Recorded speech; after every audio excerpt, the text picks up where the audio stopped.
Olá, meus queridos amigos, tudo bem com vocês? Pois é, hoje é domingo, dia 27 de agosto, hoje tem jornada dupla da Pílula do Evangelho. Nós já gravamos uma pílula, você já deve ter recebido ou vai estar recebendo, talvez depende da conexão da internet, né? Talvez receba essa pílula antes da outra. Na outra pílula, nós falamos de um assunto extremamente importante para todos nós, né? Que é a ditadura da aceitação, se libertar, viver pelos seus valores e ser mais feliz. Essa agora, meus amigos, é para responder algumas perguntas que se avolumaram, né?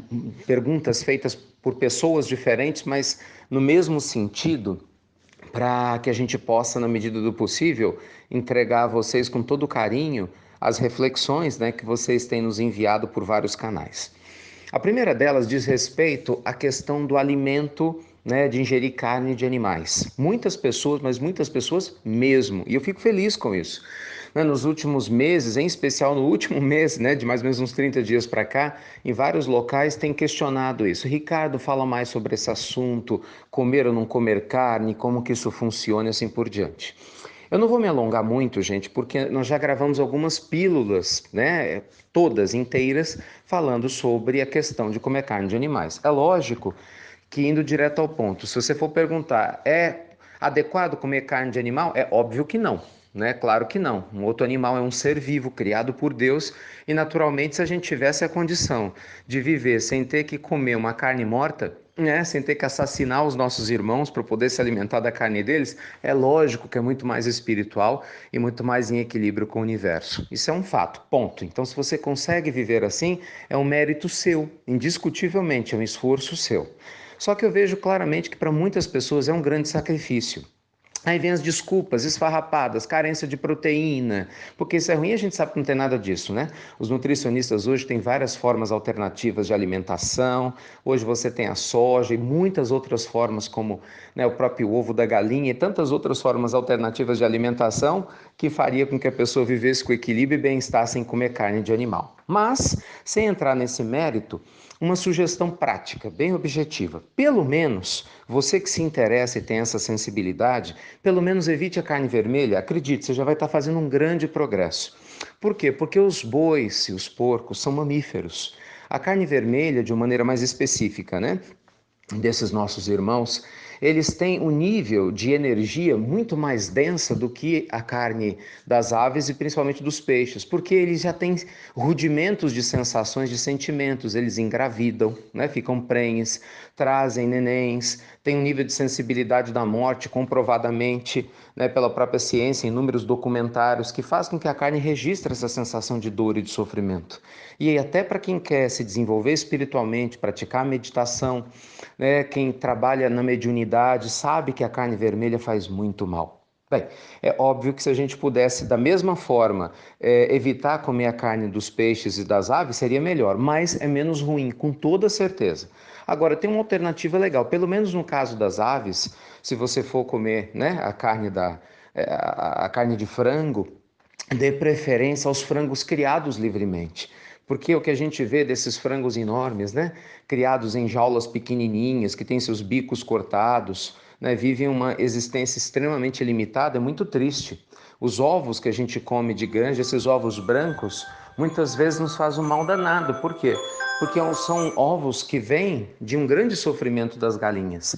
Então, pelo menos os ovos verdadeiramente caipiras, que eu sei que são um pouquinho mais caros, mas com certeza, pelo menos, viriam de aves muito mais livres, para que naturalmente esse sofrimento, né, das aves fosse menor. Então, para quem está sensível a essa questão, fica aqui essa sugestão.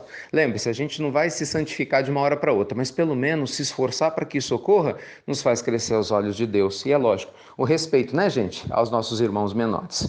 Segunda pergunta que nós vamos responder hoje diz respeito a pessoas que questionam sobre traição. Muita gente perguntando sobre a questão da traição, né? O que acontece quando se trai, e cada um tem a sua justificativa, né? Para trair ou não ter traído, e aí vai uma longa história. Primeira coisa que tem que ser dita é que o mundo espiritual não nos julga, né? E obviamente, pelo menos eu, né?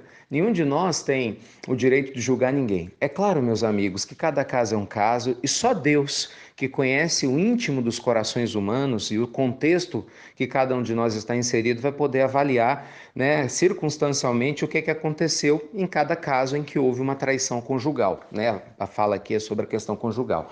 Mas uma coisa é certa, a traição por si só, ela causa muita dor, não é verdade? Causa dores em quem trai, causa dores na família quando descobre, é uma dor muito grande. Cada um tem que refletir até que ponto que realmente faz sentido você se arriscar, né, a perder seu equilíbrio espiritual, a se endividar, inclusive espiritualmente, por causa de alguns poucos momentos de prazer. Essa é uma reflexão que cabe a cada um, ao íntimo de cada um, né? Não nos cabe julgar. Mas o que nós aprendemos é que tudo aquilo que a gente planta, a gente colhe. Não é assim? Então, muitas vezes, a prova que a gente experimenta de encontrar um relacionamento amoroso, de bênçãos, de luz e de paz, é para que haja um crescimento do nosso coração. Então, entrar numa relação complicada de alguém que já é casado só para poder não se sentir sozinho é reafirmar a sua solidão. E até que ponto que isso te faz uma pessoa melhor? Porque você teve um momento sexual com alguém, alguém te liga algumas vezes por semana. É, porque nos finais de semana tá com a família. É isso que você quer para você? Pensando de uma maneira bem prática. E imagina só se essa pessoa destrói a própria família para vir para você e daqui a pouco, de repente, te descarta também, como eu já vi em alguns casos. É complicado, não é? Então pense bem, talvez, apenas uma sugestão carinhosa, livre de qualquer julgamento. Seja você que está com a família traindo, ou seja outra pessoa, você deva se perguntar o que você realmente quer da vida. O que a vida afetiva significa para você, né? O que a vida amorosa tem para te oferecer? Talvez se perguntar onde você pode se equilibrar espiritualmente, serenar suas emoções, para você realmente identificar o que você quer do seu destino. Porque senão, meus amigos, por causa das nossas confusões internas, a gente acaba levando muitas outras pessoas tão perdidas quanto nós, mesmo que não tenhamos nenhuma má vontade em prejudicar ninguém. E com certeza eu sei que muitos que traem não têm esse dolo de prejudicar alguém. Querem apenas encontrar uma válvula de escape. Mas analise até que ponto que agir assim vai realmente trazer paz ao seu coração ou se não vai simplesmente aumentar ainda mais o nível de problema. Pensa nisso com carinho e se entregue a Deus. Eu tenho certeza que nas suas intuições você vai sentir qual caminho deve seguir. Mas lembremos-nos sempre que só Deus tem a condição de analisar e de avaliar, porque cada caso sempre é um caso. Tá bom? Beijo grande ao coração de vocês. Espero ter auxiliado aquelas pessoas que estavam pedindo muito por essas respostas. E eu prometo que eu vou voltar mais com essas jornadas duplas aqui. Tá bom? Enviando a pílula normal e respondendo algumas perguntas para a gente não acumular, né?